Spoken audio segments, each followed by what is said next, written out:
Desa Lingsirwengi yang terkenal sebagai desa yang penuh dengan kemistisannya, kini bertambah seram karena kematian-kematian yang tidak jelas asal-usulnya. Apalagi sejak kematian Lira, seorang wanita yang mati saat nifas, karena perlakuan yang tidak senonoh yang didapatinya. Hingga Lira meninggal, karena kerusakan dalam akibat perlakuan tidak baik yang diterimanya. Bahkan keluar sebuah tonjolan dari vaginanya saat dokter mengecek dan kerusakan kemaluannya karena akibat hubungan yang dilakukan Lira saat nifas.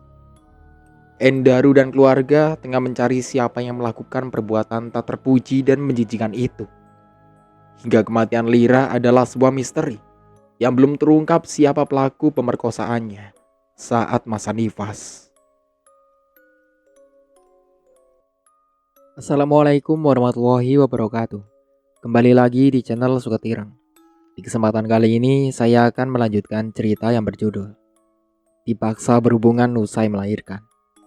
Cerita ini ditulis oleh akun Facebook bernama Maira Syakila. Bagaimana dan seperti apa kelanjutan ceritanya? Tentunya tak usah berlama-lama. Langsung saja kita masuk ke ceritanya. Teriakan Endaru kembali membuat Erlan terdiam. Wajahnya dipenuhi peluh. Erlan merasakan sesuatu yang tidak pernah dialami selama ini. Endaru tersenyum, melihat keraguan pada diri Erlan. Ia tahu, jika Erlan tengah merasakan ketakutan. Endaru berbalik dan kembali ke kamarnya. Namun sebelum dia beranjak, dia kembali memanggil Erlan. Kau lupa jika kau sudah menyisakan bukti kebejatanmu, Erlan? Erlan berbalik menatap Endaru. Terlihat Endaru yang tengah menunjukkan sesuatu. Kau ingat? Ini milik siapa? Ucapnya dengan menunjukkan sebuah cincin. Erlan membulatkan mata. Dia melihat pada tangannya. Cincinnya yang digunakan tidak ada. Selama ini, dia tidak menyadari akan cincinnya yang tidak lagi menempel di jarinya. Kau lupa, jika aku pernah melihatmu memakai cincin ini. Cincin yang diberikan Sonya padamu dulu. Erlan tidak berbicara sedikit pun. Wajahnya memucat dengan pandangan yang tak lepas dari cincin yang dipegang Endaru. Kau dapatkan itu dari mana? Lirihnya. Endaru tersenyum kecut. Ada marah dan kekesalan yang berusaha ditahan olehnya. Kau lupa, jika Lira bisa mengantuimu, apa tidak mungkin dia akan menunjukkan bukti atas kebiadabanmu? Kau lupa, jika dia bisa menyakiti Johan, apa tidak mungkin dia akan menyakitimu? Bahkan lebih pedih pun dia bisa melakukan itu. Tubuh Erlan membeku seketika. Peluh membanjiri wajahnya. Perkataan Endaru membuat rasa takutnya semakin besar.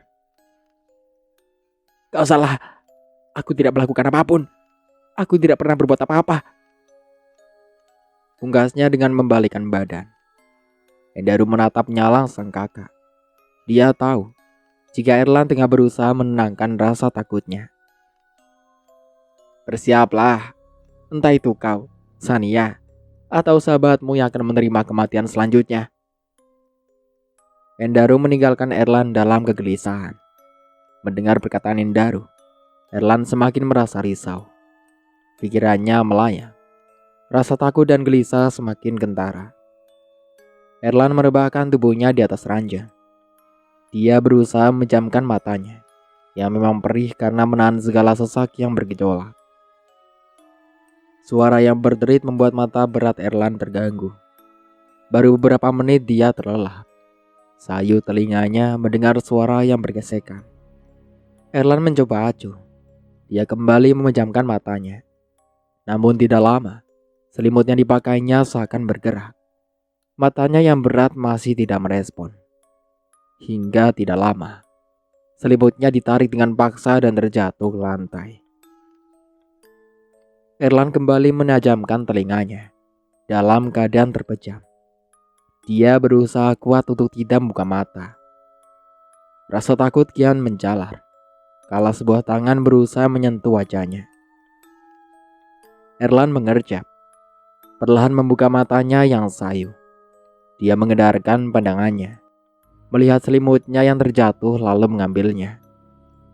Perasaannya was-was. Degup jantung mulai terpacu lebih cepat.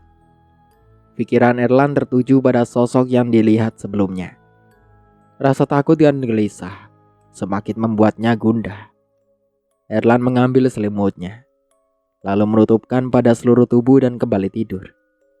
Meski dengan perasaan takut, Erlan berusaha mendiamkan matanya dan menenangkan pikirannya. Di tempat lain, "Jen, gue pulang dulu ya. Badan gue kayaknya kurang baik," ucap Zaki pada Zain. Dia meminta untuk segera pulang karena dirasa tubuhnya yang kurang sehat. "Oke, hati-hati lu. Jangan terlalu ngebut." "Ya, bye." Malam semakin larut. Zain dan Zaki masih memiliki banyak pengunjung. Namun Zaki meminta untuk lebih awal pulang karena merasa badannya tidak sehat. Zaki meninggalkan Zain di rumah hiburannya. Dia beranjak dan menyalakan mobilnya. Dengan perasaannya yang kurang baik, Zaki memaksakan pulang. Jalanan sepi dan lenggang membuat mobil yang dipacu Zaki melenggang dengan lancar. Dalam keadaannya yang sedikit mabuk, dia berusaha membawa mobilnya dengan kecepatan sedang. "Sepi banget nih jalan," lirih Zaki. Dia mengedarkan pandangan. Jalanan yang dilewati sedikit berbeda. Banyak pohon jati dan pohon rindang di sepanjang jalan. "Loh, perasaan gue mengambil jalan pulang. Kenapa ini kesini? Kemana ini?" Zaki mencoba mencari jalan sedikit lenggang. Dia akan memutarkan mobil dan kembali berbalik arah. Namun hembusan angin menerpa wajahnya. Ada sesuatu yang ia lihat saat hendak berbalik dan memutarkan mobilnya. "Loh, siapa itu?" gumamnya. Matanya menangkap sosok wanita tengah berdiri di samping jalan. Dengan pakaian lusuh bercorak bunga mawar. Rambutnya yang panjang tergerai hingga ke bawah. Zaki membuka pintu mobil. Dia hendak mendekati dan bertanya pada sosok wanita yang dilihatnya. "Neng, mau kemana?" tanya Zaki. Sosok wanita yang tertutup wajahnya dengan rambut tidak menyauti pertanyaan Zaki.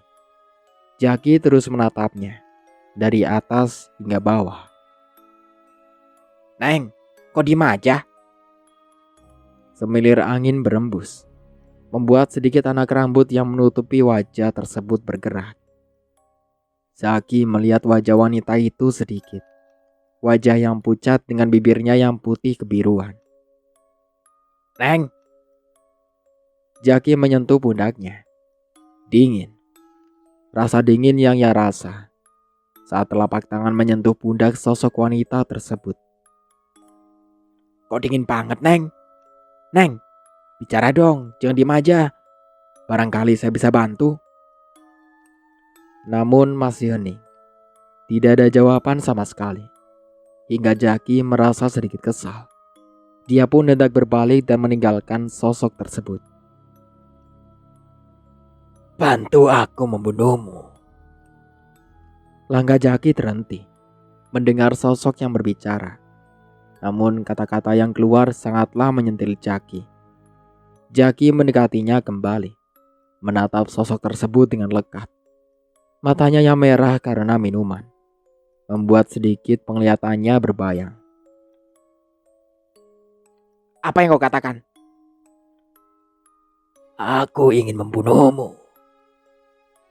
Sosok tersebut mendongakkan wajahnya. Zaki terdiam merasakan keterkejutan. Lirah menampakkan wajahnya yang pucat. Tetesan darah keluar dari sudut matanya. Kau?" "Ya, aku. Wanita yang kau nodai. Kau renggut kebahagiaannya." Zaki menggeleng. Tungkainya gemetar. Debaran jantung seakan terpompa lebih cepat. Dia berusaha menelan salivanya dengan susah payah. Ini pasti mimpi. Ini kenyataan. Kenyataan jika kematianmu sudah tiba. Kau akan menerima pembalasanku malam ini. Malam Kliwon keempat. Dan kau adalah gilirannya. Jaki seakan terkunci. Dia tak dapat menggerakkan tubuhnya. Dia ingin berlari, namun kakinya seakan dikunci di atas tanah. Tidak, kau sudah mati. Kau pasti hanya iblis yang menyerupai Lira. Aku sudah bangkit. Aku kembali untuk membalaskan kalian semua. Tolong, tolong. Lira merentangkan tangan dan kakinya. Dia merangkak mendekati Jaki. Jaki ketakutan. Peluh sudah membanjiri wajahnya yang semakin memucat. Berteriaklah. Berteriaklah sekuat tenagamu. Tidak akan ada yang mendengar teriakanmu. Jaki melangkah mundur dengan tungkai yang masih bergetar. Lira mengadangnya. Dia meloncat pada tubuh Jaki. Lidahnya yang menjulur panjang menjilati wajah Jaki. Bau amis dan busuk menyengat di indera penciumannya. Rasa mual bergejolak. Namun tubuh Lira masih terus merekat di tubuhnya. Bukankah kau menikmati ini, Jaki? Kau mencumbuiku dan memaksaku untuk berhubungan denganmu. Jaki menggeleng. Air mata telah lolos dari telaganya. Namun Lira, dia tak lagi memiliki rasa iba ataupun kasihan. Apalagi untuk melepaskan para pria bajingan yang sudah menghancurkan hidupnya. Ayolah, kita nikmati malam ini. Seperti malam di mana kau bersenang-senang bersama semua temanmu. Tolong, biarkan aku pergi. Kau bukan lagi manusia. Lira mencekal erat lehernya. Jaki merasakan pengap dan sakit di bagian leher. Dia berusaha melepaskan diri. Namun cekalan Lira terlalu kuat. Kau lihat ini. Tubuh indah yang kau miliki. Sepertinya akan hancur. Hanya dengan kuku kecil yang kau miliki. Jangan. Lira menggendong Jaki hingga terjatuh. Dia meloncat menaiki tubuhnya. Lira menatap tajam manik Jaki. Dia mendongakkan wajahnya. Jaki menghindar dari pandangan Lira. Wajah yang mengerikan dengan banyak binatang yang menggeliat di setiap lekuk tubuh dan wajahnya. Bahkan di sepanjang lidahnya yang menjulur. Lira menarik paksa baju Jaki hingga sobek. Kuku runcingnya diusapkan pada bagian dada dan perut.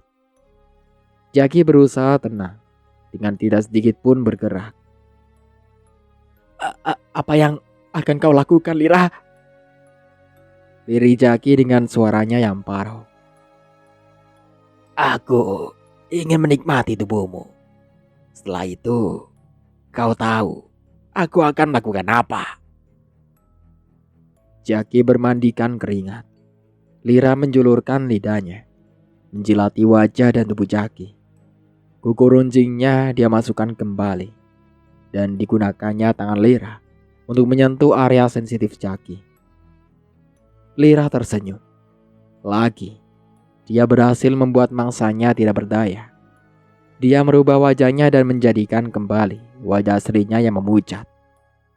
Bau bunga melati tercium di lahan yang sunyi dan mencekam. Namun Jaki, dia tengah menikmati gairahnya yang seakan memuncak. Jaki terdiam. Dia membulatkan matanya. Kala merasakan sesuatu yang tengah dinikmatinya, berasa lain. Jaki mengangkat kepalanya. Dia meraba sesuatu yang dirasanya perih. Ada cairan lengket yang disentuhnya. Jaki menciumnya. Aroma amis dan juga rasa perih semakin kuat. Kau apakan? Itu hadiah dariku. Karena kau sudah mengotori sesuatu yang tidak seharusnya kau nikmati. Kau... Jaki mengerang kesakitan. Dia bergelinjang dengan keadaannya yang tidak mengenakan pakaian. Lira mencakar punggung Jaki. Darah merah dan kental mengucur. Rasa sakit kian bertambah kala cakaran dari kukunya yang runcing diunuskan secara bertubi-tubi. Lira mendongakkan wajahnya. Bau busuk dan anyir kembali mengganggu penciuman Jaki. Ditambah, wangi bunga melati seakan menyengat di hidungnya. Ini tidak seberapa, Jaki. Kau memaksaku untuk berhubungan di saat yang lebih menyakitkan. Kau tidak sedikit pun iba. Atau kasihan kalau kau membawa putriku keluar dari dalam kamar. Ah, aku... Jaki memaki kesakitan. Sakit karena putusnya alat vitalnya. Ditambah sakit karena punggungnya terdapat luka menganga dari cakaran Lira. Aku hanya mengikuti kemauan Sania. Sania meminta kami dan Erl melakukan itu. Kalian kejam. Jaki dilemparkan pada batang pohon. Luka dan sakit di bagian intim sudah bagaikan nyawa di ujung tanduk. Lira menatap tajam Jaki. Dia kembali meluarkan kukunya yang panjang. Matanya merah menyala dengan wajah yang kembali mengerikan ditunjukkan olehnya. Lira meloncat pada tubuh Jaki. Dada dan perutnya terus mendapatkan cakaran yang bertubi-tubi. Jaki tidak dapat melawan ataupun berontak. Tubuhnya seakan tidak bisa bergerak dan hanya merasakan rasa sakit yang terus diberikan oleh Lira. Kau harus merasakan rasa sakit yang lebih pedih. Kematian kalian akan diingat oleh setiap orang. Aku benci pada manusia seperti kalian. Tidak akan kubiarkan siapapun yang menyakitiku hidup dengan tenang. Jaki semakin merasakan sakit yang luar biasa. Tubuhnya sudah bagaikan hancur. Rasa sakit, perih, dan ngilu sudah bercampur. Tubuhnya seakan merasakan mati rasa. Hentikan Lira, maafkan aku. Maafmu, penyesalanmu, semua tidak akan berubah kembali. Apa yang sudah kalian lakukan? Kau sudah memisahkan aku dari orang-orang terkasih. Kau sudah menghancurkan kehidupanku. Lira merobek bagian perut Jaki. Amarah dan dendam menguasai hatinya. Jaki menatap sayup perutnya yang terburai. Perlahan Jaki merasakan tunggainya lemas. Pandangannya yang semakin gelap. Jaki terhuyung dan mengembuskan nafas terakhirnya dengan tragis. Perut dengan seluruh tubuh terdapat banyak sayatan. Dengan luka menganga di perut yang membuat seluruh isinya terburai. Lira meloncat mendekati tubuh Jaki yang sudah tidak bergerak. Matanya melotot dengan mulut menganga. Dia mencekal lehernya, lalu dengan cepat melemparkan Jaki pada sebuah batang pohon yang runcing. Tubuh Jaki tertancap di batang pohon. Darah segar yang kental mengalir. Lira tersenyum melihat pria yang sudah merenggut segalanya mati. Semua akan mati. Mati dengan rasa sakit yang tidak akan didapatkan oleh siapapun. Suara Lira yang terdengar lirih dan parau menggema di lahan yang sunyi dan hening. Lira menatap nanar pria yang tertancap di dahan pohon dengan seluruh tubuh yang berbalut darah merah pekat. Senyum terukir di bibirnya yang sobek. Rasa iba tertutup oleh amarah dan dendamnya yang membara. Setelah usai, Lira merubah dirinya menjadi kepulan asap hitam. Dia meninggalkan Jaki dalam keadaan yang mengenaskan. Pagi tiba. Suara deru mobil memenuhi lahan hutan di perbatasan. Warga desa Lingsir berbondong melihat kejadian naas yang kembali menghebohkan. Itu mayat siapa ya? Kok tubuhnya sampai hancur dan isi perutnya sampai keluar gitu? Ucap salah satu seorang ibu yang ikut melihat kejadian tragis di perbatasan kota. Iya, perut dan tubuhnya banyak luka. Kok semakin kesini kematiannya orang semakin ngeri ya? Semua yang melihat mayat yang tertancap di dahan pohon seakan merasakan ngeri. Ada juga yang merasakan mual kala melihat isi perutnya yang terburai. Tidak lama, banyak mobil polisi yang datang. Dikarenakan penemuan mayat itu ditemukan oleh seorang polisi yang hendak berangkat ke kota. Perlahan warga semakin memadati dan riuh akan mayat yang tertancap di dalam pohon. Banyak terdapat luka dan keadaannya yang mengenaskan. Cepat turunkan, tita seorang polisi berbadan gempal. Susah pak, dahannya nyangkut. Semua orang memandang heran pada sosok mayat yang tersangkut. Kali pertama yang membuat semua warga geger. Pak, itu, anu. Ujar salah seorang polisi. Anu apa pak? Bicara yang jelas. Jawabnya menatap heran bawahannya. Anu, kelaminnya hilang pak. Apa? Beberapa orang terdengar syok kala seorang polisi mengatakan hilangnya alat vital pria tersebut. Jangan kau ngomong ngada-ngada Bram. Ini kita lagi darurat. Serius Dan, lihatlah sendiri, sahutnya. Pria berbadan gempal pun menghampiri. Melihat seluruh tubuh mayat yang masih menempel di batang pohon, dia membulatkan mata, melihat keadaan mayat yang sangat mengerikan. Dari atas dada sampai perutnya yang sobek, banyak luka sayatan dari punggung dan sekujur tubuh. Ditambah kelaminnya yang hilang, tidak dapat ditemukan. Wah, jangan-jangan dia temannya Rudi. Dia pria yang memperkosa Lira. Bukan seorang ibu yang berbadan gemuk. Iya tuh, kematiannya hampir sama kayak si Satria itu. Hanya dia tidak sampai tertancap di batang pohon seperti ini. Terus itu, perutnya sampai sobek begitu, sahut Bu Ina. Semua warga saling berbisik, mengatakan jika mayat yang ditemukan adalah mayat yang sama dengan beberapa kematian sebelumnya. Warga membantu beberapa polisi yang kesulitan melepaskan Jaki dari batang pohon, sehingga mengharuskan memotong dahan pohon separuhnya untuk bisa menurunkan mayat Jaki. Hingga 30 menit, akhirnya warga desa dan polisi berhasil menurunkan mayatnya dengan keadaan yang amat mengkhawatirkan. Darah membalut sekujur tubuh dan ususnya yang terburai. Cepat, masukkan dia ke dalam kantong. Dengan cepat para polisi memasukkan mayat Jaki. Karena memang keadaannya yang sedikit mengerikan, polisi seharusnya segera membawanya ke rumah sakit. Beberapa warga melihat kondisi jalanan. Ceceran darah memenuhi sisi hutan yang sepanjang jalan dipenuhi pepohonan. 2 orang polisi memeriksa kendaraan yang mungkin adalah milik si mayat. Dan terlihat ada sebuah identitas dan juga alamat di dalam sana. Cepat hubungi keluarganya, ditanya pada salah satu temannya. Baik Dan. Komandan polisi ikut serta. Karena Bramantyo yang menemukan jasad tersebut sesaat dia melewati jalanan itu pagi sekali. Bramantyo menghubungi pihak keluarga dan memintanya untuk segera datang ke rumah sakit Permata.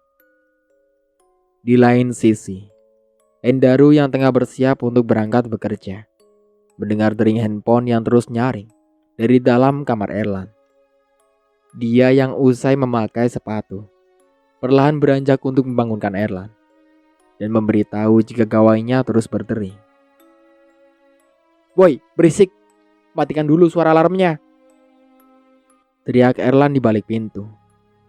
Teriakannya membuat Bianca menghampiri dan ikut membangunkan Erlan yang tak kunjung membuka pintu. Erlan, hari sudah siang nak. Apa kamu tidak ke kantor? Panggil Bianca. Namun tidak ada jawaban. Bianca melihat Endaru yang langsung mengedikan bau. Bianca mencekal handle pintu. Dia membukanya. Rupanya pintu tidak dikunci. Dan Bianca pun masuk untuk membangunkan putra sulungnya. Suara gawai berdering membuat Bianca penasaran. Ada nama yang tertera di sana. Ferdi, ada apa pagi-pagi menelpon? lirih Bianca. Erlan, bangun. HP-mu tuh bunyi. Om Ferdi menelpon. Ada apa? Erlan mengerjap. Dia membuka matanya yang sayu, khas orang baru bangun tidur. Apa sih, Bu? Pagi-pagi udah ribut aja. Ribut apa? Ini loh, Om Ferdi dari tadi menelpon. Apa kamu tidak mendengar? Udahlah Bu, biarkan aja. Angkat dulu, Nak. Kalau ada penting bagaimana? Dengan malas Erlan pun bangun. Dia meraih gawainya yang terus bergetar. Halo, ya Om, ada apa? Loh, Om ada apa? Ucapnya lagi. Tidak lama, Erlan terdiam dan gawai yang dipegangnya terjatuh. Bianca menatap heran putranya dan melempar pandangan pada Endaru. Ada apa, Lan? Tanya Bianca. Jaki, dia meninggal. Lirinya. Bianca tercengang mendengar perkataan putranya. Meninggal? Ulang Bianca. Erlan menatap Bianca dengan perasaan bimbang, dan Endaru menatapnya dengan penuh penekanan. Meninggalkan apa? Apa dia meninggal dalam keadaan mengenaskan? Dan bahkan alat vitalnya hilang? Endaru menatap tajam Erlan. Wajahnya datar. Erlan tahu dia tengah ditertawakan oleh Endaru. Namun pada kenyataannya, semua akan terjadi, dan mungkin dia yang akan menjadi gilirannya. Bianca menatap Endaru dan menatap Erlan secara bergantian. Hatinya seakan merasakan kecurigaan yang selama ini selalu berusaha tidak percaya akan apa yang Endaru katakan. Wajah Erlan semakin memucat. Peluh sebesar biji jagung mulai memenuhi wajahnya. Dia tertunduk. Hatinya merasakan ketakutannya luar biasa. Endaru beranjak pergi dari kamar Erlan. Namun rupanya, Sania tengah berdiri di abang pintu dan melihat keadaan Erlan yang memucat. Jika mereka bisa mendapatkan giliran, apa tidak mungkin jika kau pun akan mendapatkannya? Endaru berbisik di telinga Sania. Kala melihat raut wajah Sania yang sedikit tegang, Endaru yakin jika Sania mendengar apa yang dikatakan Erlan. Tunggu sampai giliranmu tiba. Endaru meninggalkan Sania yang mematu. Dia masih harus menahan amarahnya. Hingga akhirnya Sania dan Erlan mengakuinya tanpa harus dipaksa. Sania menatap Erlan nanar. Hatinya gelisah. Pikirannya melayang dan membuat rasa takut kian menjalar. Erlan, kenapa ibu merasa ada keganjalan akhir-akhir ini? Apa kamu dan teman-teman kamu melakukan suatu? Ibu berusaha percaya sama kalian. Tapi semakin kesini, semakin ibu dibuat ragu. Karena apa yang menimpa kalian itu, semua dalam keadaan yang sama. Ujar Bianca menatap Erlan. Rasanya seakan terganggu dengan kematian teman Erlan yang dalam keadaan mengenaskan dan satu hal yang membuatnya semakin curiga. Kehilangan kelamin di setiap kematiannya. Johan, Rudy dan Satria. Semua mati dalam keadaan yang sama mengerikan. Katakan Erlan, apa yang kamu sembunyikan dari ibu? Erlan menatap sendu manik Bianca. Dia menggeleng lemas. Hatinya ingin mengakui. Namun dia juga takut akan kemarahan Bianca dan juga Anggara. Tidak, Bu.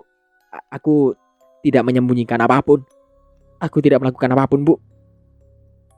Ujarnya. Sania semakin merasa gelisah. Dia pun tidak tahu harus berbuat apa. Mengakui itu tidak mungkin. Dan jika pun terus menyembunyikannya, semua akan tetap terbongkar. Kau dengarlah suara kenikmatan ini.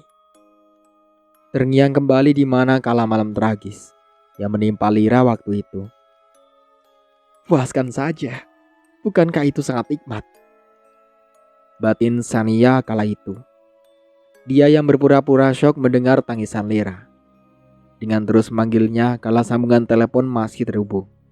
Namun di lain sisi, dia tersenyum puas kala mendengar penderitaan Lira yang tengah digauli oleh 7 pria. Meski saat itu, dia tidak tahu jika Johan datang dalam keadaan mabuk. Johan datang di saat yang salah. Dia yang tengah mabuk pun ikut menikmatinya.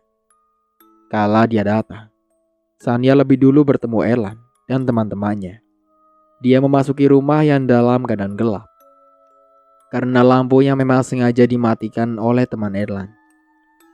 Dia masuk dengan berpura-pura khawatir, menghampiri Lira yang tengah dalam keadaan acak-acakan. Rumah yang berantakan, seperti kapal pecah, membuat senyum terukir di bibirnya. Sania? Suara Bianca membuyarkan lamunan Sania. Dia semakin terguguh kala bersitatap dengan Bianca. Bianca melihat Sania dengan wajah yang penuh keheranan. Ibu, ada apa dengan Erlan? Sania berpura-pura menanyakan apa yang tengah terjadi pada Erlan. Tidak apa, dia hanya shock karena Jaki katanya meninggal. Meninggal? Meninggal karena apa, Bu? Tanya Sania. Belum jelas, mungkin nanti Erlan akan ke sana. Oh iya, ibu sekarang akan pergi bersama ayah dan Endaru. Kamu di rumah baik-baik ya? Sania hanya mengangguk samar. Sebenarnya dia merasa enggan tinggal di rumah, apalagi bersama Erlan. Sania tidak ingin hal yang sebelumnya terjadi kembali terulang. Dia tidak ingin Erlan melakukan hal yang membuatnya tidak tenang. Ibu, cepat. Suara Endaru memanggil. Bianca berpamitan pada Sania dan segera melenggang pergi. Sania pun kembali meninggalkan Erlan yang masih terdiam. Setelah mengantar kedua mertua dan suaminya, Sania kembali memasuki kamarnya, membaringkan Ani yang sudah terlelap. Sania sudah menyiapkan pakaian untuknya berganti. Dia pun membuka pakaiannya dan akan beranjak ke dalam kamar mandi. Hanya dengan menggunakan handuk dan menutup rambut, Sania menyimpan pakaian kotor di atas ranjang. Belum Sania memasuki kamar mandi, suara pintu terbuka membuatnya menoleh. Erlan, ngapain kamu? Keluarlah, aku akan mandi. Sania berusaha menjauhi Erlan. Rasa takut dan tak karuan memenuhi hatinya. Apalagi Erlan masuk dalam keadaan dirinya yang menggunakan handuk. Kenapa? Tidak ada siapapun di rumah ini. Bibi juga belum datang. Sautnya datar. Keluar, aku bilang keluar. Teriak Sania. Erlan terus melangkahkan kakinya. Perlahan demi perlahan, dia hendak mendekati Sania. Tatapan Erlan tidak lepas dari Sania. Senyum jahat kembali terukir di wajahnya. Lepas, Erlan, lepaskan aku. Erlan dengan tiba-tiba memeluk Sania. Sania berusaha melepaskan diri. Namun dia pun tidak bisa leluasa bergerak karena handuk yang dia gunakan. Sudahlah Sania, kapan lagi kita akan seperti ini? Entah besok atau lusa, kita akan mati. Erlan, lepaskan. Erlan terus menjumbui tubuh polos Sania. Dia berusaha membuka handuk yang melilit tubuhnya. Erlan mendorong Sania ke dalam kamar mandi. Hasratnya kembali membuncah. Erlan sudah tidak memiliki rasa malu. Dia hanya ingin Sania memuaskan hasratnya saat ini. Erlan, jangan. Erlan berhasil melucuti handuk yang menutupi tubuh Sania. Kini, keduanya sudah dalam keadaan tanpa busana. Sania yang menolak pun tidak bisa berbuat apa-apa. Hanya kembali dengan suara desahan dari kenikmatan yang dirasakan keduanya. Aku tidak ingin mati sia-sia. Kau yang meracuniku untuk menyakiti Lira. Dan yang kulakukan padamu tidaklah seberapa bandingannya. Erlan terus menggulati Sania dengan brutal. Amarahnya pada Sania, dia lampiaskan dengan kenikmatan. Sania menangis. Tangis karena apa yang dilakukan Erlan semata hanya membalas apa yang sudah mereka lakukan pada Lira. Desaan terakhir permainan terdengar sangat memuaskan. Sania merasa sakit dan perih di area intimnya. Erlan terlalu kasar dalam melampiaskan amarahnya. Namun itu belum sedikit pun membuat hasratnya puas.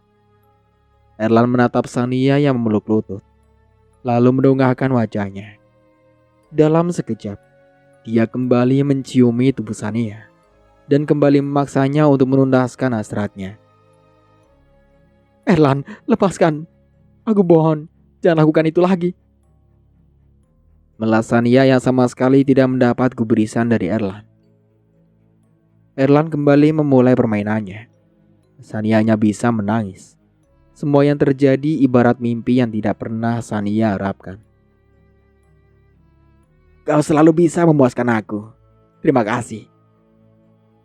Erlan berlalu meninggalkan Sania dalam keadaan menangis memeluk lututnya. Senyum terukir di sudut bibir Erlan. Kamu jahat, Erlan. Kamu jahat. Kamu jahat. Sania meremas seluruh tubuhnya. Ingin rasanya berteriak mengatakan semuanya. Namun semua tidak bisa ia katakan. Semua adalah ulah dan kesalahannya sendiri. Hingga membuat Erlan melakukan hal itu. Amarahnya tak bisa ia luangkan. Apa yang menimpanya semua tidak akan mendapat keadilan. Erlan membersihkan diri. Ia berdiri menatap wajahnya di dalam cermin. Matanya sayu. Kelopaknya seakan memanas mengingat apa yang ia lakukan pada wanita yang dia cintai. Semua karena kau, Sania. Andai kau tidak meracuni dan menghasutku, semua tidak akan seperti ini. Wanita yang kucintai tidak akan menuntut balas atas apa yang sudah kulakukan. Semua gara-gara kamu, Sania. Andai aku tidak terhasut mungkin saat ini, aku bisa melihat senyuman Lira, meski bukan untukku. Erlan mengepalkan tangan. Anak sungai yang menganak sudah luruh membasahi kedua pipinya. Kaca cermin hancur karena satu kepalan tangannya yang meluncur. Darah mengalir dari luka goresan yang mengenai jarinya. Erlan merasakan penyesalan yang tiada tara. Pikirannya seakan dipenuhi dengan rasa takut yang berkecamuk. Lampu yang mati tiba-tiba. Dalam keadaan gelap, Erlan mengedarkan pandangan. Bau bunga mengelati semerbak di ruangan yang gelap, membuat Erlan semakin merasakan kegelisahan. Erlan terpaku kalau wajahnya yang menyapu kegelapan, tengah berhadapan dengan wajah yang amat mengerikan.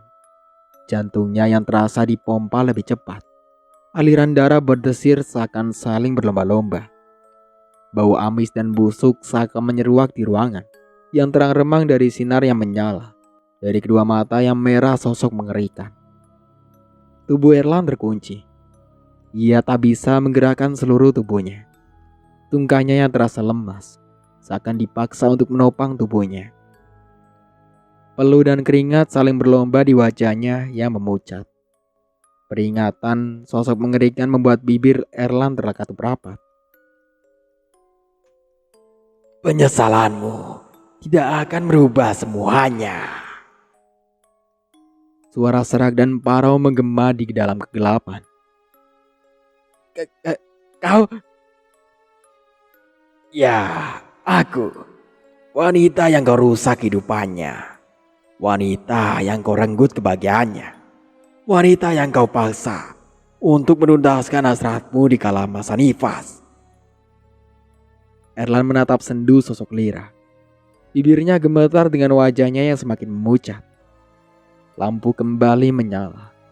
Terlihat jelas sosok yang tengah berdiri di hadapannya. Wajahnya hancur dan penuh borok. Ribuan belatung menggeliat di setiap sudut wajah dan tubuhnya. Bau busuk semakin menguar. Rasa pengap membuat pernafasan Erlan seakan terasa sesak. Kau mencintaiku, bukan? Erlan menggeleng lemas, menatap sosok yang perlahan semakin mendekatinya. Lidahnya yang menjulur panjang, yang dipenuhi cairan lengket dan lendir. Sosok Lira perlahan melambai mendekatkan lidahnya untuk menyentuh wajah Erlan. Erlan hendak menepis, namun seluruh tubuhnya tidak bisa digerakkan. Hanya suara erangan yang tidak jelas yang keluar dari mulutnya. Nikmat bukan? Kau melakukan itu denganku. maka marilah aku akan melakukannya untukmu. Untuk sementara aku cukupkan dulu ceritanya sampai di sini. Sampai jumpa kembali di part berikutnya. Saya Mang Dayun pamit undur diri. Kurang lebihnya mohon maaf. Wassalamualaikum warahmatullahi wabarakatuh.